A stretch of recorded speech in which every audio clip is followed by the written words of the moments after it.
Finally पहुंच गए शिव बाबा के मंदिर एकदम ऊपर। फाइनल डेस्टिनेशन आगे दिखाते हैं। स्वरूपे আমি শিৱৰাত্ৰি পালন কৰোঁ। শিৱ মানে কল্যাণকাৰী নিৰাকাৰ পৰমাত্মা আৰু ৰাত্ৰি শব্দৰ অৰ্থটো হ'ল ৰাত্ৰি মানে দুখৰ সময়। हमारा जुबिन दा, जय जुबिन दा। अभी तो पार्टी शुरू हुई है। बहुत ऊपर है भाई, इतना ऊपर है, उससे भी ऊपर। वो देखो लोगों के नज़ारे, वो देखो लोग मानु सब दर्शनार्थी।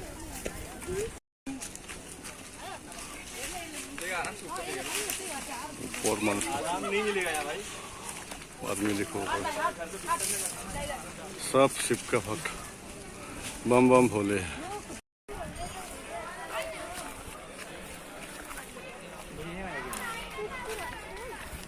এতিয়ালৈকে 40% হৈছে আৰু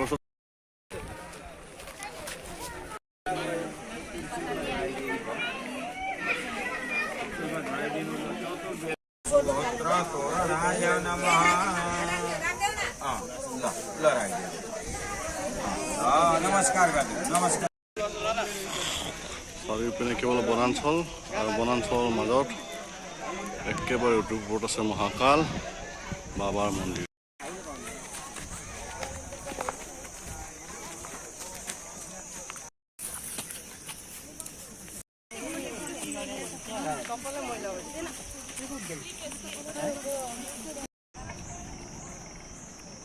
हर हर महादेव, हर हर महादेव, हर हर महादेव। फाइनली पहुंच गए शिव बाबा के मंदिर एकदम ऊपर। फाइनल डेस्टिनेशन आगे दिखाते हैं। बाबा की महिमा अपरंपार चलते हो। भोले बाबा की जय।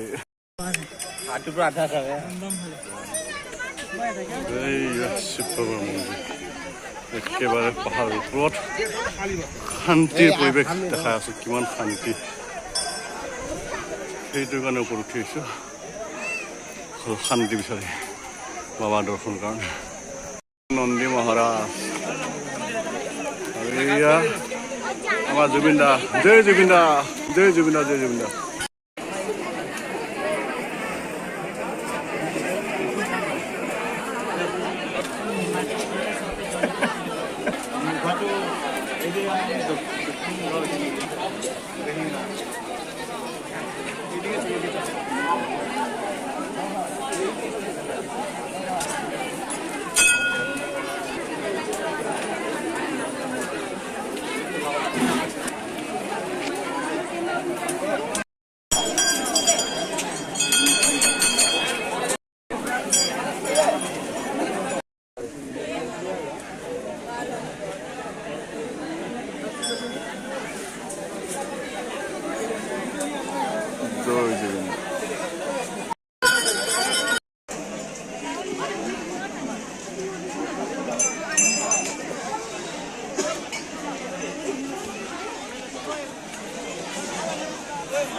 শিৱদৰ্শন কৰিব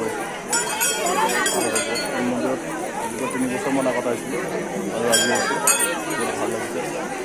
বহুত ওপৰত আছে 9 মাইলত উভতি আহিব লাগে। খানাপুৰৰ পৰা লেফ্ট চাইড হয় আৰু সোণাপুৰ ফালৰ পৰা আহিলে ৰাইট চাইড হয়। বহুত পাহাৰৰ ওপৰত আছে, নাৰেংগা পাহাৰ বুলি কয়। আৰু ইয়াতে আছে এই শিৱ মন্দিৰটো দেখাই আছোঁ। এইপিনে গেট লগাই দিছে আৰু এইপিনে আছে ধুনীয়া এটা ভিউ পইণ্ট আছে, তাত যাব নিদিছে।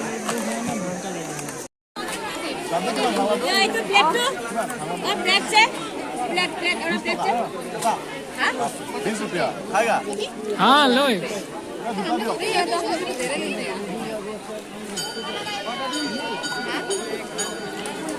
ধূপকাঠি ওলাই পেলাই দুটা বিয়া দিলে দিলে কিমান লাগিব? ধূপকাঠি ওলাই এটা বিয়া দিয়া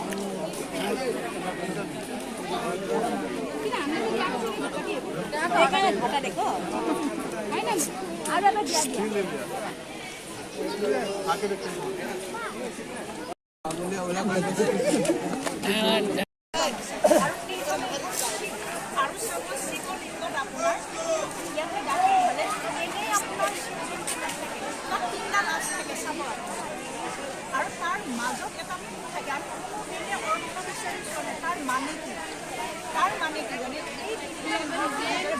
বিষ্ণুদেৱ প্ৰতিনিধিত্ব কৰিছে, ব্ৰহ্মা বিষ্ণু শংকৰ, আৰু তাৰ মাজত হ'ল ৰচয়িতা স্বয়ং নিৰাকাৰ বুজি পাইছেনে? ৰচয়িতা স্বয়ং নিৰাকাৰ পৰমাত্মা।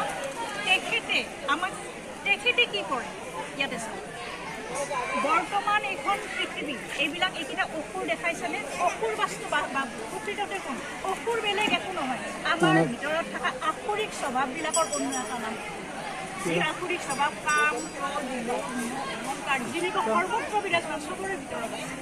আৰু এই চাওক, এই অসুৰকেইটা কাম ক্ৰোধ লোভ অহংকাৰ ৰূপী অসুৰকেইটা পলাব চেষ্টা কৰিছে কেতিয়া? যেতিয়া পৰমাত্মা স্বয়ং আহি আমাক জ্ঞান দি আছে।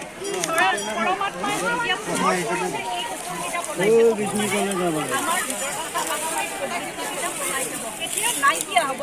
তেতিয়া যেতিয়া আমি পৰমাত্মাক প্ৰকৃততে চিনি পাম আৰু তেখেতৰ লগত আমাৰ সংযোগ স্থাপন হ'ব, তেতিয়া এই আসুৰিক স্বভাৱবিলাক নাইকিয়া হ'ব। আৰু তাৰে স্মৃতিস্বৰূপে আমি শিৱ ৰাত্ৰি পালন কৰোঁ। শিৱ মানা কল্যাণকাৰী নিৰাকাৰ পৰমাত্মা, আৰু ৰাত্ৰি শব্দৰ অৰ্থটো হ'ল ৰাত্ৰি মানে দুখৰ সময়, ঘোৰ অন্ধকাৰৰ সময়। অন্ধকাৰে এইটো নুবুজায় 24 ঘণ্টাৰ দিন আৰু ৰাতি নুবুজায়।